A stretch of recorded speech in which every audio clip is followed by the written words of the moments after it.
My wife is a scientist, and she told me about something in her world called the publication bias. Basically, there's a known bias for publishing the results of experiments that find something, positive, negative, something.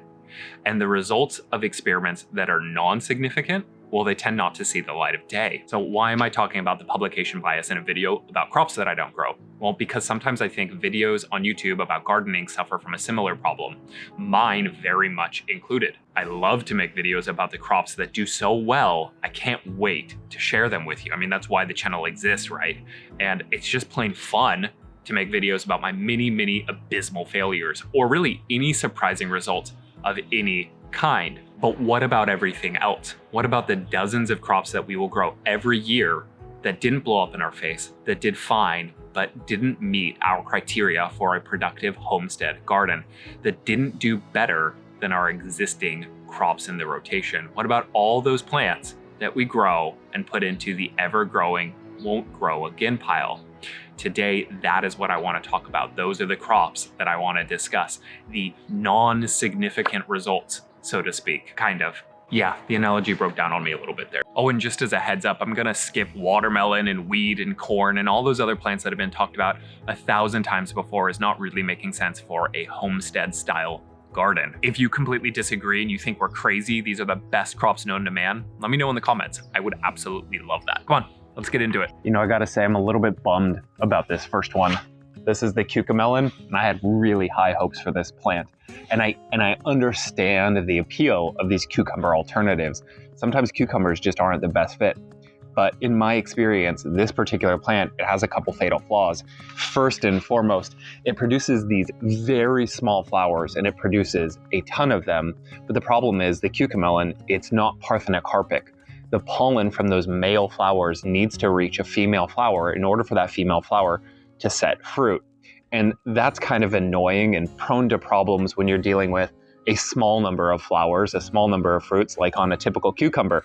But a cucamelon produces dozens at a time. And that is absolutely impossible to stay on top of when you're trying to manually do it. So maybe if you have a really terrific bee population, but as you can see, I actually grew these right around some amaranth, some Mexican mint marigold, a ton of lavender. We had a lot of bees, and the pollination was still kind of just so-so. And the second issue that we ran into is that the rodents absolutely love this plant. And obviously the rodents aren't that picky. They'll eat a lot of different plants. But what I found is the standard cucumbers, they don't get eaten as much. And I think the problem is the cucamelon doesn't really have a lot of natural defenses on either its leaves or its fruit. It's sort of easy pickings. So the fruit that did set, well, we didn't get to eat that much of it at the end of the day anyways. Cucamelons are clearly becoming a bit of a garden phenomenon. And as I mentioned, I think there's some good reasons for that. But for myself, and after having grown both Armenian cucumbers, which is not a true cucumber, and the cucamelon, I think I prefer those true cucumbers, but specifically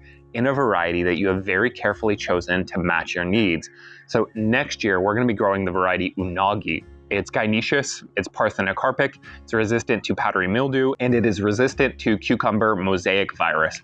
On paper, it's everything we want out of a cucumber. We'll see how it does in practice. This right here, this is Amaranth, and Amaranth holds so much promise as a homestead crop. It produces edible leafy greens, it produces grains. This is actually a pseudo grain that you can harvest. People have been doing it for hundreds of years, and obviously it produces an abundance of absolutely incredibly beautiful flowers. Plus, this specific variety is called Love Lies Bleeding. How cool is that?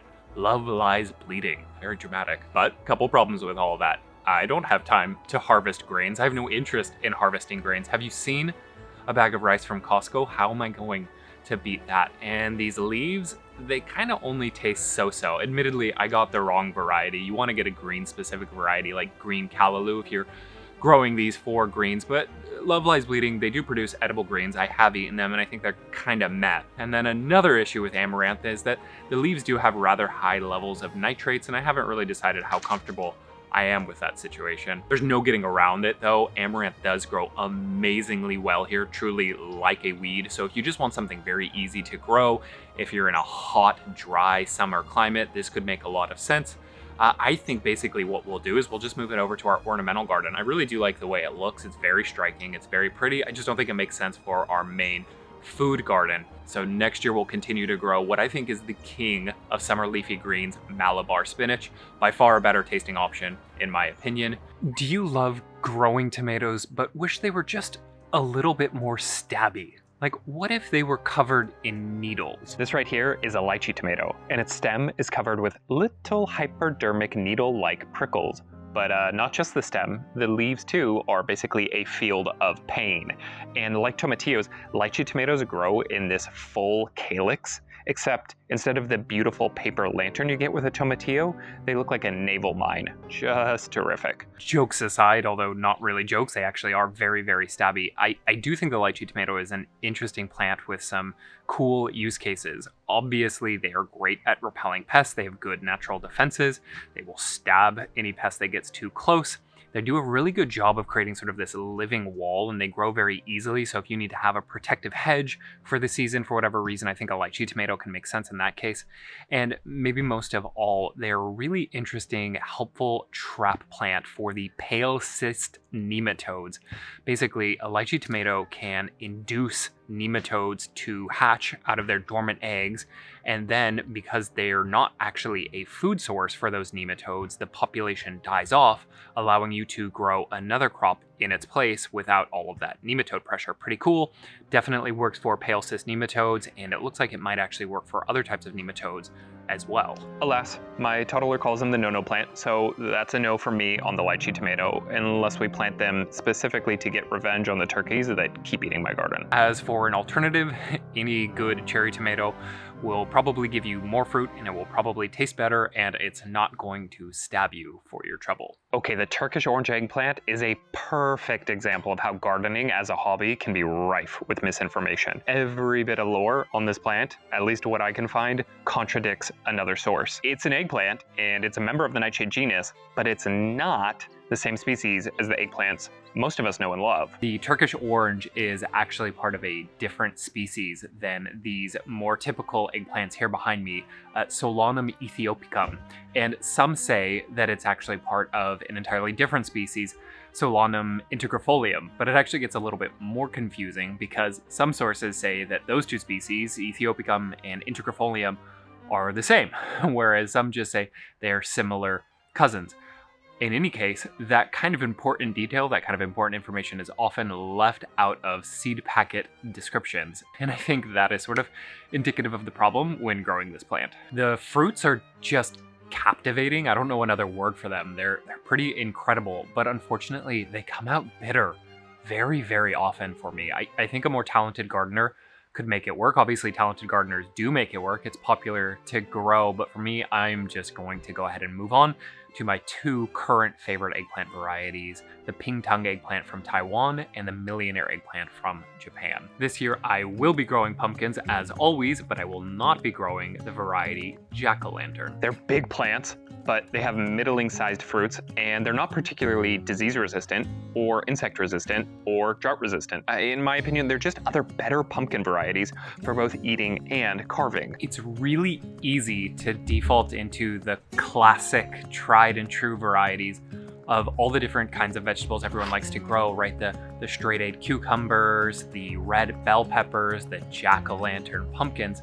But I think that's a mistake to do that sort of defaulting. If you take the time to think about the specific challenges that the plants in your garden have been facing, you're almost certain to be able to find a variety that was specifically bred to face those challenges, and you're going to be better off for doing so. Next year, we'll be growing the variety Early Giant for carving pumpkins, Cinderella pumpkins for soup, which also happens to be my very favorite variety, a variety of kabocha for roasting and eating. I'm not sure which specifically, but some kabocha pumpkin, and then New England sugar pie pumpkins for, well, you know, pie. We've grown dozens of varieties of tomatoes over the past few years.